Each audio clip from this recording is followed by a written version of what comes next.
Hey, what's up YouTube? This is Car Addict. It's gonna be real quick. I'm under the car getting some oil. I actually already got it for an analysis because I do that every time I change my oil. I go to about 60%, 50 to 60, do it myself, and then I get it done at the dealership free at about 15 or so. So I pretty much do it twice as often as Honda recommends. So the reason you haven't seen an analysis though previously, besides the very first one, was I have 3 of them, and that would be fine if it was all for that car, but I have 3 oil samples from 2 different vehicles. I could get the results back and probably figure out, hey, that was never 020 or whatever, but I'm just gonna chalk those up to a loss, not pay the 70 something dollars to get 3 oil analysis done that I don't even know what they're from, how many miles. I don't even know which one I did, which one Honda did. So we're going to start again with this one, and I'm going to make a better record of when I'm doing this, so for my next one I can just drop it right in the mail and I don't have to remember when the hell was the last time I changed my oil. But while I'm under there, I'm going to pull the motor mount out, because this could just be the effect that I used to also have the muffler delete. So I'd crank the car, and as soon as it boom fired up, I just had the roar of no muffler. Now, as soon as it fires up and I let off and it's done cranking, I kind of hear a little bit of a knock sound, like the motor mount. I don't feel it, and I probably just never heard it because of my exhaust. Now that I have my muffler back on, I hear it. So I'm gonna pull the motor mount, pull that motor mount off real quick, and I'm just gonna see what it looks like. Hopefully the 80A that I poured in is not all cracked up, and really hopefully it holds up, because I plan on giving one away that I fill with the remainder of my polyurethane. But if it doesn't hold up, I better not give that away. I better find something else. So we're gonna go get under the car, pull that mount, and check it out. And I better get a jack stand. Safety first. It's still a bit of a shit show in this garage, but you can see my aerosol wall back there. For the most part, it's all organized there. Got my wheel cleaners and leather protectors and everything right there. A lot of hardware in bins. So she's getting there. It's much nicer than it was before.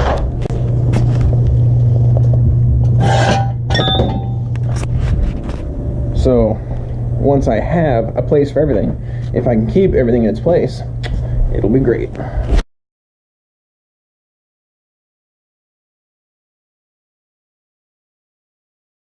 This is so much nicer than them old Hondas where the oil filter was way up in the back of the block and you just drip oil everywhere taking that thing off. And I looked for my little black mark I made, and Klein Honda did change my oil filter. They may have lost or under tightened one of these though, because I have 1 instead of 2.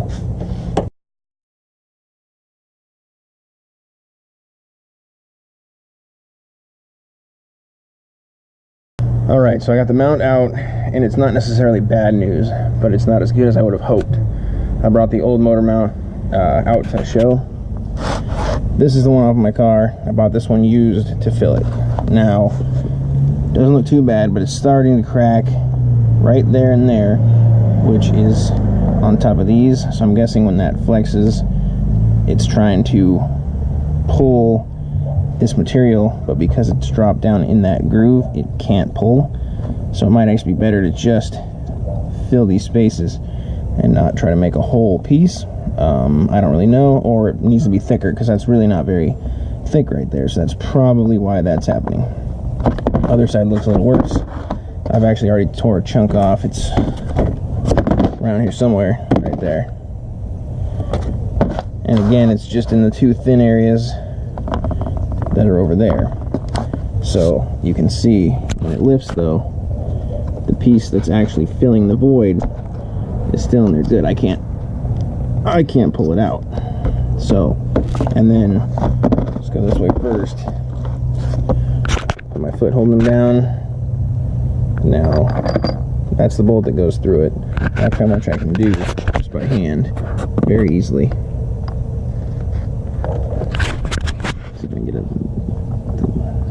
See Seems really dark in the camera, but I know it usually shows up a lot brighter on screen. Hopefully that's the case.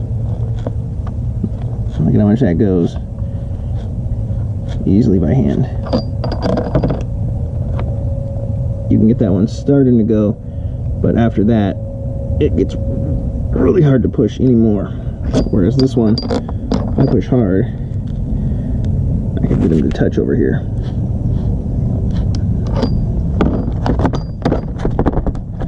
I'll flip it over and do it this way just to see.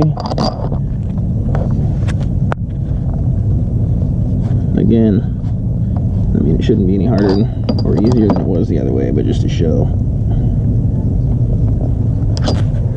So I think it's holding up fine. It looks bad, but I think it's holding up fine because the parts that are important, keeping the gaps filled so that it doesn't have a lot of room to flex, that's still doing its job. So when I fill this one, I'll probably put something here and here. That way, after I've poured it, I can pull those pieces out, and there'll be one solid piece through that gap, one solid piece through that, and it'll just have little ears on it so it can't slide in or out, but it won't be connected, so it won't be subjected to the force of tearing it. So this one should be better. Version 2 will be new and improved versus version 1, as far as I know. I mean, in theory it will be. So I'm going to put this back in the car, mark my oil analysis for shipping, or it's already marked for shipping. I got to put the information on the sheet that goes in it, and then we'll send that out. And then I got to wash this thing because it looks terrible. The only thing is, it's kind of a waste because you can see the sky. That's all smoke, and this is all ash. So the car will look like shit right away anyways. But, and then I gotta get new tires soon, because this is about the best one, and the wear bars are pretty much right there. I mean, that one's about flush. I'm thinking about sticking with a 245 though, but I'm also debating a 235 because I don't know how people get away with it, because there's people with like 9.5 inch wheels with more offset than mine, or less offset than mine, and they say they don't rub. You can clearly see the shoulder of this tire. I mean, not bad, otherwise it would be really torn up, but the car hasn't been lowered that long, so it does rub more often now. But you can see that screw is a little bit shinier there, and there's a little bit missing from that liner. This tire rubs right there on both sides. And I haven't really spent time to try to flare this thing out, but if it comes out, it no longer lines up with the marker right, and I'm not going to do that, so I'm going to leave it as is, deal with the rubbing, or get 235s. And I really don't like spending a lot of money on tires, so they might be the RE760s, because I can get those for about 480 bucks after this rebate. It'd be nicer to get even something crazier. There's also some Goodyear F1s that are kind of cheap right now, but I don't think I'm going to go that way. We'll see. Alright, anyways, that was it. Just wanted to check that mount out before I make one to give away. Let you guys know I'll have a oil analysis coming up soon, so we'll see just how the fuel dilution thing's going. Alright, catch you later. I almost ended up sending you guys my old mount. I was walking away from the car, looked down at my hand. Fuck. I had the one I filled. Idiot.